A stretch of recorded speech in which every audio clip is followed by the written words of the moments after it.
So if you want to save out your Notepad document as a PDF file, then all you got to do is start typing. So I'm going to type in this is a title right here.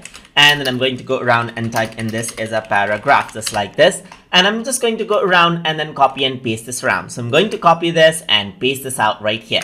So I'm going to do some formatting right here as well. So I'm going to go to format. I'm going to go to font right here and increase out the size of the font. And let's say I'm going to choose Cooper as the text of my choice.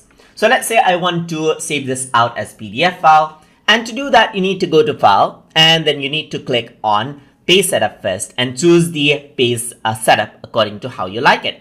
So I'm going to choose A4 size as my choice, and you can set around the landscape or portrait option. And over here, you can type in the margin over here as well. So on the left, I'm going to leave 1.5 inch. And on the right, bottom and top, I'm going to leave it at 1 inch each. So over here in the header, you got welcome to TutorTube and lessons at your convenience. So I'm just going to keep that as it is. Once I press OK, I need to go to File and click on Print. And over here, you'll have this option called Microsoft Print to PDF. If you have Adobe Acrobat installed, you also have Adobe PDF as an option. But by default, you get this option called Microsoft Print to PDF. So you simply gotta go around and click on Print to File right here as well. So once you do that, what happens is that it directly saves out the file, that is a PDF file.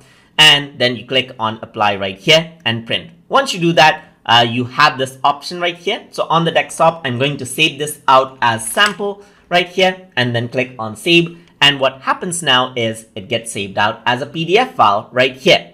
So now I'm just going to close this, double click on this, and you can see that whatever you typed in the text file, it is generated out as a PDF file right here. So there you go. This is the PDF file. So there's 1.5 inch right here on the left side, and then on the top right and bottom, there is 1 inch of space. And that is how you can generate out PDF file from Notepad. So hope you guys learned something as always. And as always, please like, comment, share, and subscribe.